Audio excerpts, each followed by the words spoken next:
The Dead Space remake is coming out in a few months, and the first game holds a special place in my heart, so I thought it would be fun to go through it and see if it still holds up. Now, I'm going to be playing the Steam version, which has some foibles. First problem is the mouse controls are a bit fucky. There's a fix on the Nexus, and you can find the link in the description. Another bug that can really screw you over is the continue bug. If you hit continue on the main menu, the difficulty will lower, which is a pain in the ass, and the only way to avoid it is using load instead of continue. Also, spoilers if you're planning on playing the remake. We open to protagonist Isaac Clarke watching a video from his girlfriend, Nicole. Someone. It's all falling apart here. I can't believe what's happening. It's strange. Such a little thing. How many times you watched that thing? Guess you really miss her. You know, pretty casual about that video. It sounds like something bad happened. But, I'm sure it's nothing.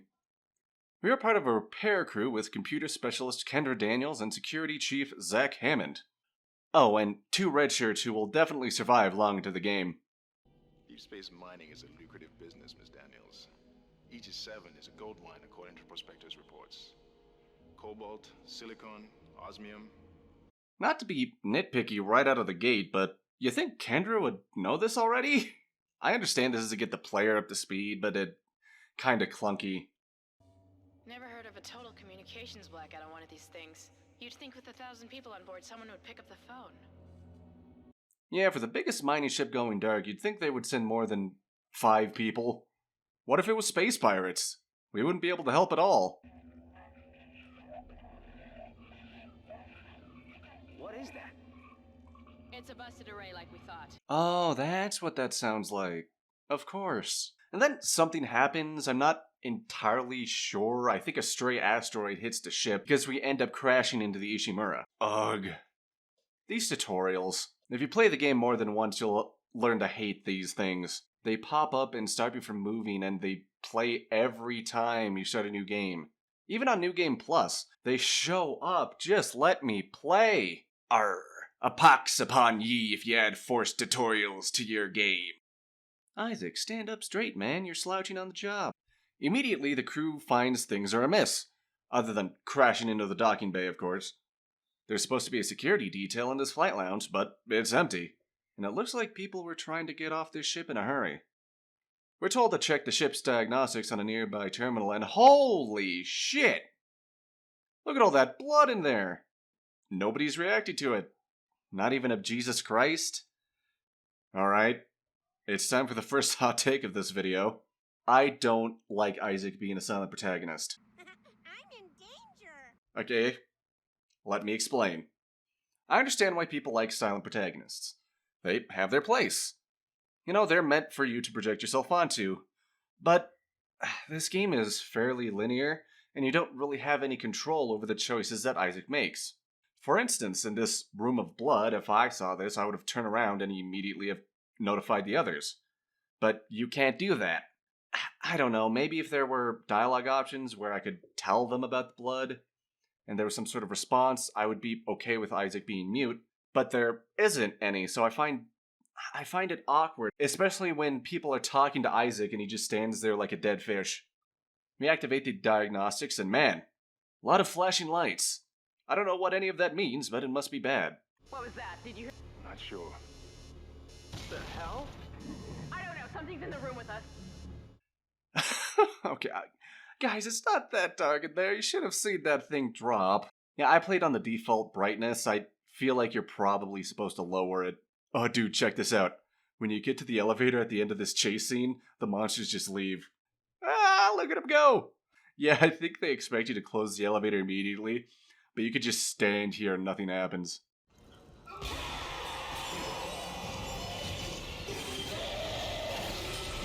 Ah, there it is. There's the money shot. Man, this scene freaked me out the first time I played this game. Oh, and here it is. A weapon of unparalleled power. The God Killer. The Plasma Cutter. The best weapon in the game. Love it. Cherish it. This will be your workhorse and stay with you throughout the game. And we get to use it pretty quickly. And as it says, go for the limbs. My man forgot to bring his clothes into the shower. We meet up back with Hammond and Kendra, and we have to fix the tram system for them. Isaac, be careful. Shooting them in the body didn't seem to work. Go for the limbs. Dismember them. That should do the job. Conserve ammo by dismembering enemy limbs and doing extra damage. Oh, for fuck's sake. They really want to beat this into your skull that you gotta go for the limbs. First, when we pick up the plasma cutter, there's a message on the wall, and then a tutorial, and then Hammond says to go for the limbs, and then another tutorial pops up, and then you find an audio log saying to go for the limbs. 5 times they tell you to go for the limbs. Like, come on, it's not that hard of a concept to grasp. I played this game when I was 8, and I understood what I needed to do. In this level, we also get the stasis module. It allows you to throw these energy balls that slow down things. It's not really stasis, more like time dilation, but I digress. There are some puzzles that use it, but honestly it's more useful in combat. It can slow down enemies and even has an AoE effect, so you can get multiple guys at once. Good if you're getting overwhelmed and need a breather. We used a stasis to get through this door, but then Kendra tells us to use it to get through the door? I already did, you're a bit late for that. Actually, Kendra also tells us the answer to this puzzle when we enter the room. Your stasis module should be able to help you with that arm mechanism. Which is weird, because there's an audio log that gives us the answer, and it's not really a puzzle, more like a basic problem solving. Is that a puzzle? I'm not entirely sure. You just have to use the stasis module on this robot arm. This hand-holding is like way too much, man. However, going through this game, the atmosphere is... oh, listen to this.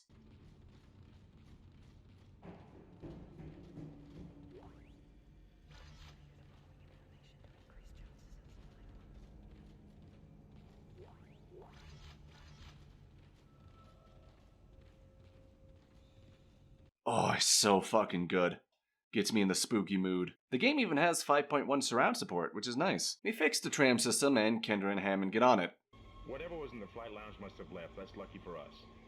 Isaac, get back to the Kellion and prep it for launch. Prep it for launch?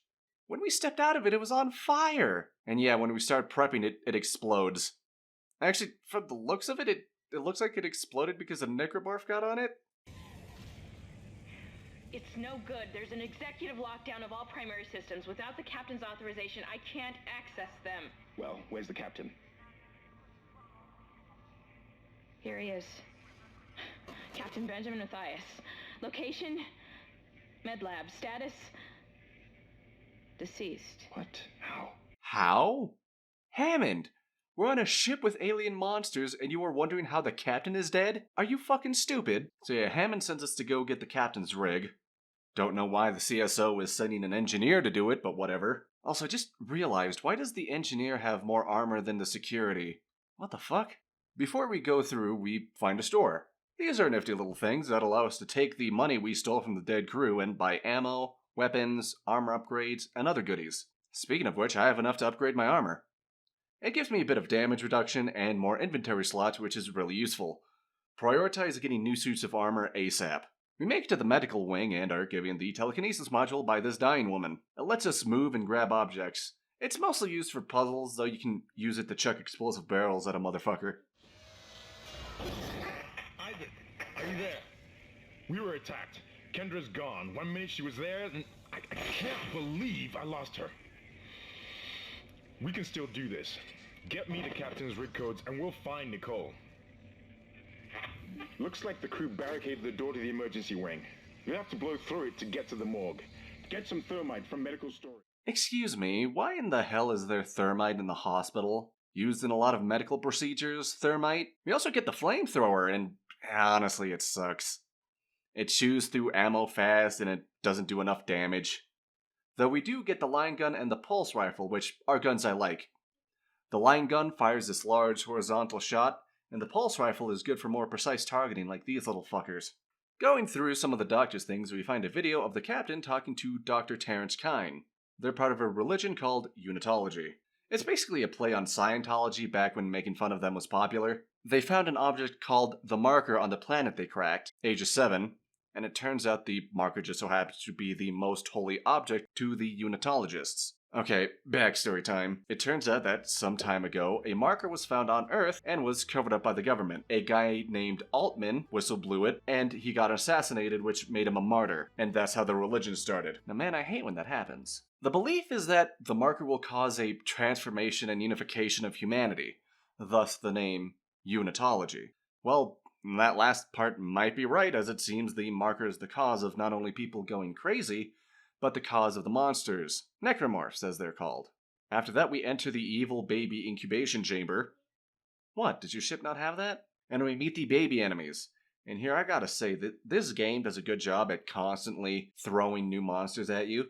First we have the knife hands, then the chickens, spitters, and now babies. And the rogue gallery keeps growing from there.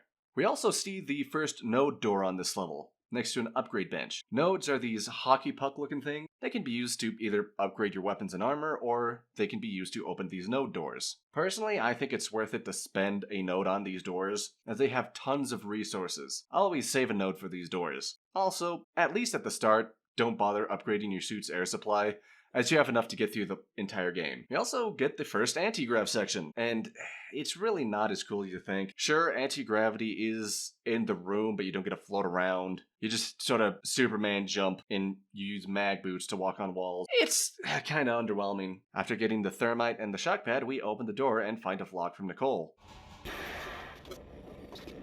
This is Senior Medical Officer Nicole Brennan transmitting ship-wide. We need more help.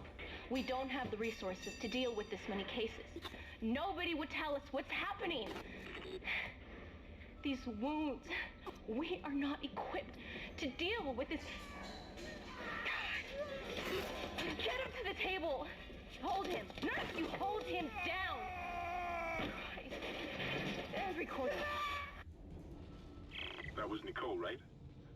I can't tell from here when that log was made. I'm sure she's around here somewhere. Alright, Hammond, I'm sure despite the fact that right now we have not found a single survivor. Oh, wait. I mean, we do find this chick cutting dude's guts open with a hacksaw.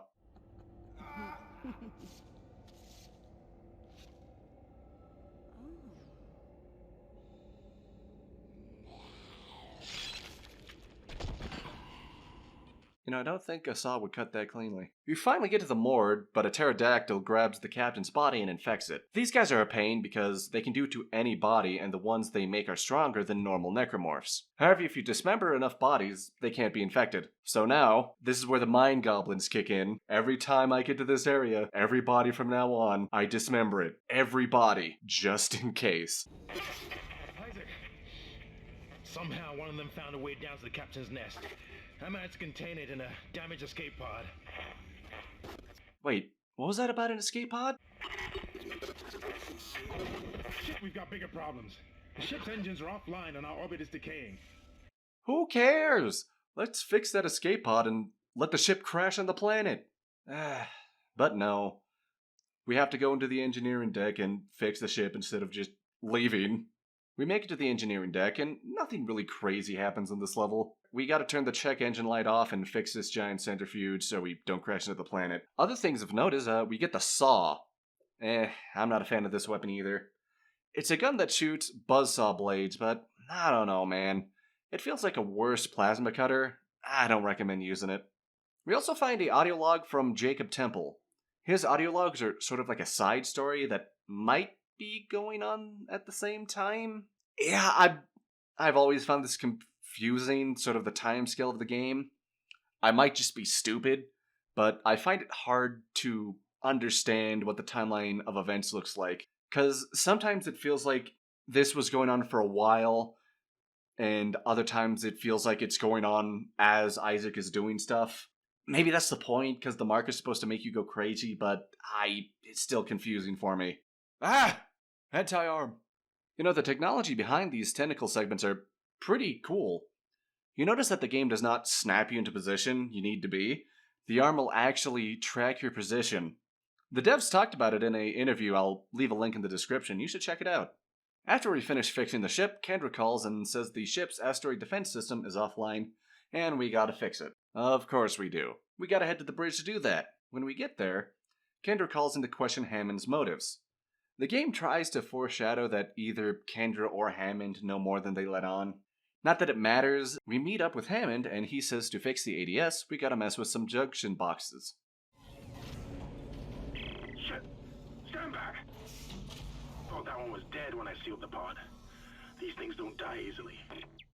Hammond, that was one necromorph. I have killed at least 100 at this point. I could have handled it. We could have had an escape pod, Hammond. Fucking dumbass. I know it's damaged, but I could have fixed it. But no, now I have to be on this hell-infested ship longer. Oh, spit, it's Randolph the Rainbow King. He looks big, but honestly, Randy's not that bad. Shoot at his shoulder until he turtles up, hit him with stasis, and then blow his kneecaps off. Isaac, make us whole again. I'm sure that's nothing to worry about. On our way, we unlock the contact beam. Now this is a good weapon. Basically the Spartan laser from Halo, but we won't use it for a while. Make us whole again. Nah, I'm sure that's nothing to worry about. So we funnel the junction boxes, fight Randolph again, and then run through an asteroid storm on the outside of the ship to get to the ADS turret. Wait, what? Yeah, even after we get the ADS up and running, we have to calibrate the damn thing. Fucking technology. Even in the future, it sucks. And for some reason, the only way to get to the ADS turret is taking a spacewalk on the outside of the ship. Why? What asshole aerospace designer came up with this? Of course, this is a game from 2008, so it has a turret section. Honestly, I remember this part being a way bigger pain in the ass, but on mouse and keyboard, it's really easy. So it went from being frustrating to just being boring. With the ADS calibrated, we get back to the bridge. Wait! God damn it. So it looks like the necromorphs are terraforming the ship, for lack of a better term. We get sent back to medical to make a poison for the thing doing it, and Hammond goes to hydroponics to see if he can do anything. Sure, Hammond, you have no armor. You don't even have a sealed chute with an oxygen supply. Honestly, why is Isaac the only motherfucker on this ship who brought any kind of protective gear? Before we leave, though, we get the last weapon in my arsenal. The Force Gun. This is like the game's shotgun. It knocks enemies back, and its secondary fires a force grenade. I fail to see any practical use for this weapon, since almost every other weapon in the game is a sort of power tool. Seriously, what would you use this for? We make it back to the medical deck, and it looks way more sketchy than last time. And it seems someone is watching me. You can't stand in the way of God's plan, the natural order. Are you blind left to rest? Spooky. We meet some new enemies on this level. These wall guys. They're more annoying, really, than dangerous. They spit out these tentacle balls that fire projectiles at you. And after that, we make it to the chemicals. The room also has necromorphs floating in pods, but, I'm sure nothing bad will... God damn it. Yeah, we actually meet a survivor, and he is batshit bonkers. He's full-on necromorph toward the next step of human evolution. It almost makes me think that we had hope as a species. Am I the only one who sees that we have died out a long time ago? We just haven't accepted it yet. Stop running. Stop your struggle. No. He unleashes one of the tube monsters on us, but this guy is simply built different. Can you tell these guys liked RE4? Yeah, this necromorph is effectively immortal as every limb can regenerate, even the head. This doctor managed to do this. This guy somehow took a brand new life form, unyet seen by mankind, and he managed to make one immortal.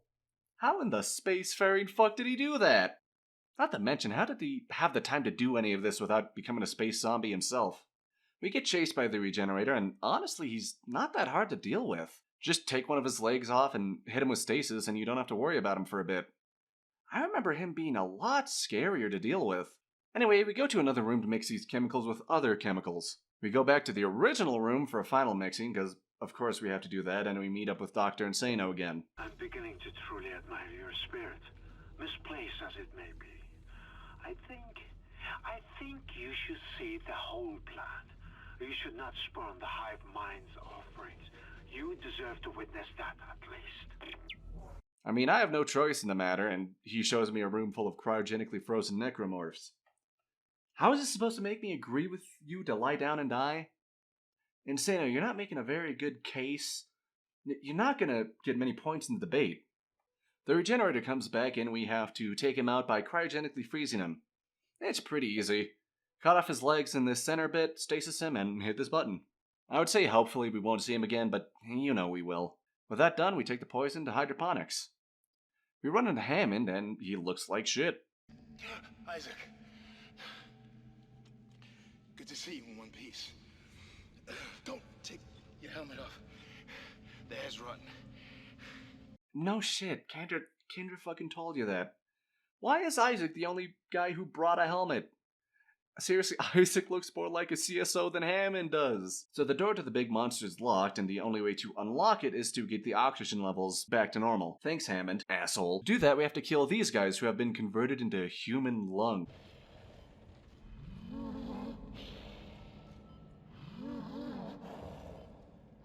Oh, honestly, the visual design is great. These lungs have got to be like one of my favorites for how unnerving they are. But we cap them, and we can poison Big Boy. Unknown antigen injected into the filtration system.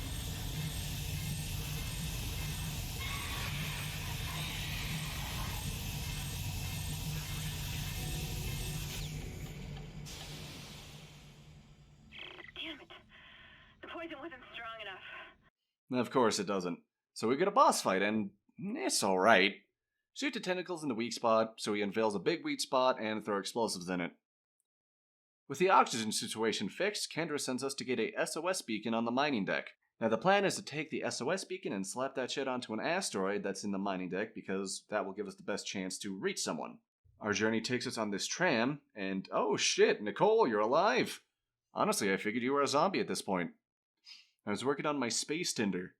We have to protect her from necromorphs while she unlocks a door for us. Okay, the door's unlocked, Isaac. I can't get over to you, but I'll find a way. I love you. This will all be over soon. Well, that isn't concerning at all.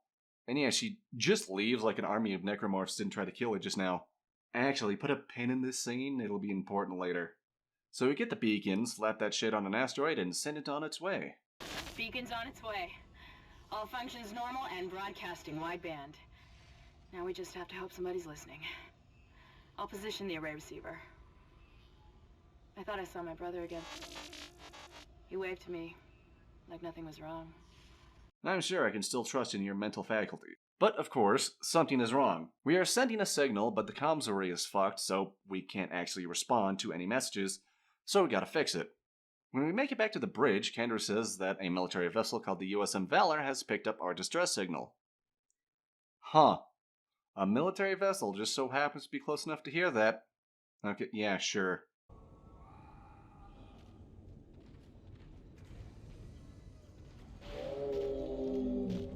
Hello there, ladies and gentlemen.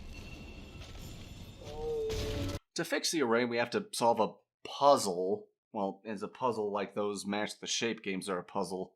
You just gotta grab the intact dishes and put them in the center. It's really easy. So with that fixed, we get the message from the Valor. This is USM Valor, widecasting on all frequencies to USG Ishimura in response to your SOS. We've picked up your escape pod, number 47, and are en route to your position. This message will repeat every 30 seconds until you respond. What? Isn't that the escape pod Hammond jettisoned? One of those things was on board. No. No, this isn't going to happen. Hold on, Kendra. It was one necromorph. It'll do damage, sure, but they're trained soldiers. They should be able to handle it. Kendra tries to hail them, but the signal is weak, and we can't just open the blast shield because there's something big on them. So we have another boss fight in a turret section. We kill the giant space tumor and... No. You're joking.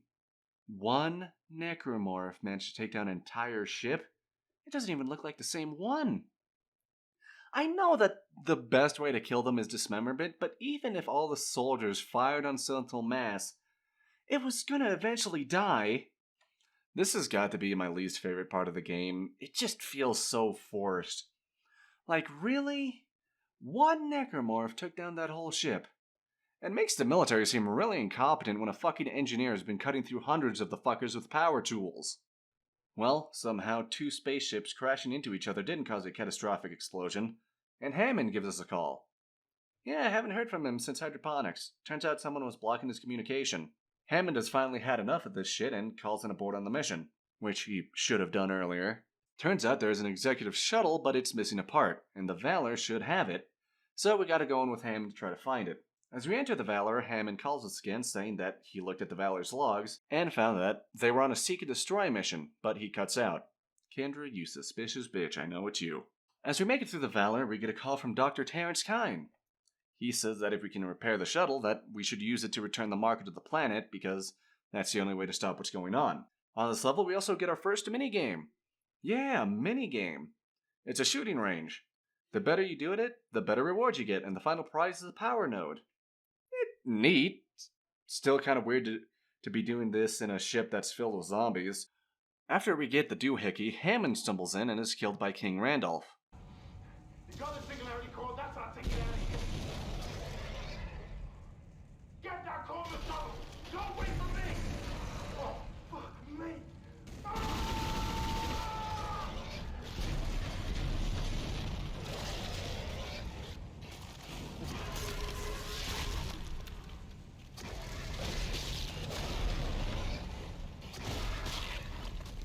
Rest in peace, Hammond.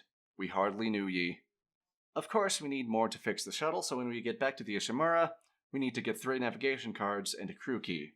Going through, we run into Insano again, and he shoves a spike through Temple's head. Rip.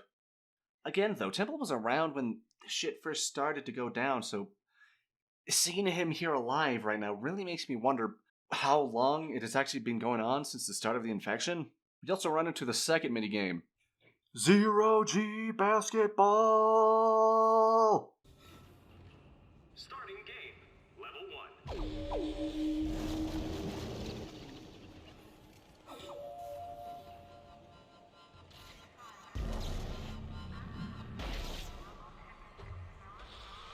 Remember when I said the regenerator would come back?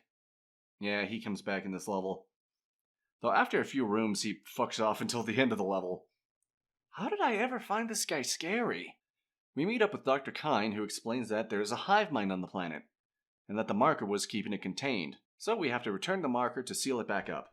He lets us go to the shuttle, and on the way we find the captain's log stating that the Ishimura was here illegally. Weird that Hammond didn't mention that at the start of the game. Turns out most people on the Ishimura were loyal to the Unitologists.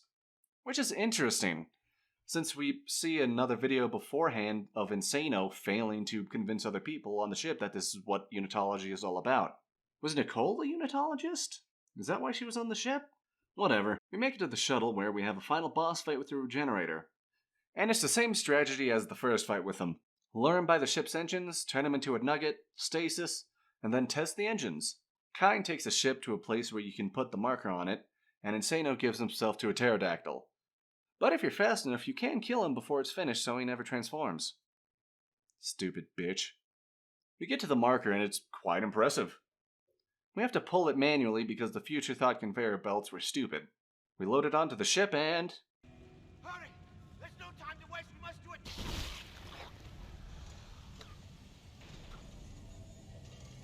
Wait, if he got shot from the shuttle, why does the hole look like that?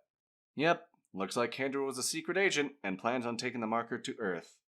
Wait, what? Turns out the reason this place was restricted was it was an experiment. The government reverse engineered the original marker and put the copy on Aegis 7 to see what would happen. After seeing fucked up shit, they locked the system.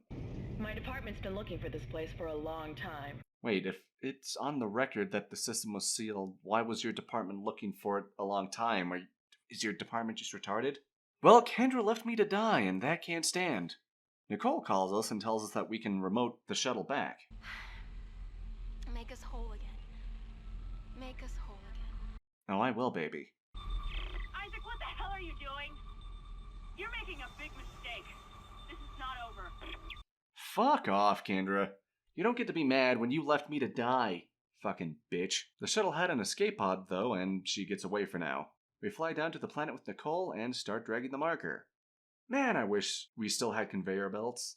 This level is basically one last gauntlet. They throw everything at you, though if you're prepared, it's not too bad. We put the marker back on the altar. Ah, we did it. God damn it. Isaac, you really didn't think I was just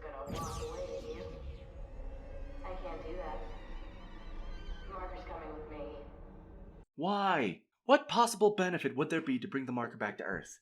Why do you want it so bad? You, Klein, Hammond, and I could have all survived, but no, you had to fuck everything up. Now look, conveyor belts are a thing. I wish I could talk to you. I'm sorry. I'm sorry about everything. I wish I could just talk to someone. It's all falling apart here. I can't believe what's happening. It's strange. Such a little thing. It all comes down to this one little thing.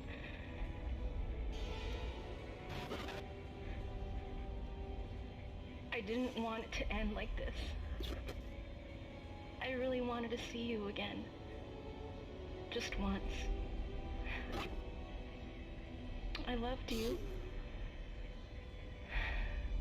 I always loved you.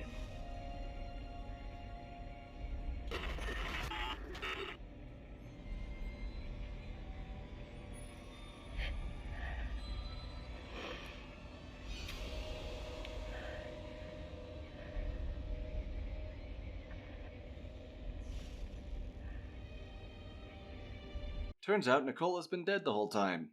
What, did Isaac just stop watching whenever he got to that part? He had the video before the marker affected him, so how did he not know Nicole was already dead? Also, remember that scene I said to put a pin in? If Nicole wasn't real, who unlocked the door for me? It couldn't have been Isaac because there was a giant hole between the computer and him. Seriously, who was that? Goodbye, Isaac. Ah, nah, bet you ain't leaving this planet alive. Remember that tool I said we'd use earlier? Oh yeah, it's time. I sell all my weapons and use the rest of my money for notes and contact beam ammo. Here we go, a fully upgraded contact beam. Groovy. You see, as Kendra's about to leave, she gets bitch slapped by the hive mind. I only wish I could have been the one to do it. And we have our final boss fight. Yeah, the fully upgraded contact beam makes this fight a joke. I killed the hive mind in like 2 minutes. With the hive mind dead, we book it to the shuttle and get the hell out of there. Isaac, it's me. I wish I could talk to you. I'm sorry.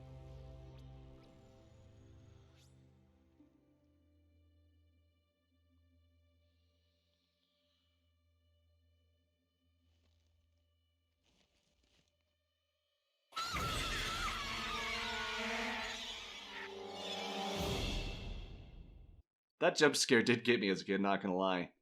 And that was Dead Space 1. Honestly, I think it still holds up, though it does have issues. If you're a stickler for story in games, then you'll definitely be taken out of the experience. Replay value isn't that great either. There are unlocks like a more powerful suit and impossible difficulty, but I don't know. After the first playthrough, you know all of the game's tricks. So unless you enjoy optimizing runs like in a Resident Evil game, you really won't have a reason to play again. But other than that, the gameplay is really great. It's really fun to fight necromorphs and experimenting with the weapons. Would I recommend it? Maybe. The continue bug is pretty damning, so I would recommend getting the original console version if you can. Now the only thing is to wait and see if the remake is any good. God, I really hope it is.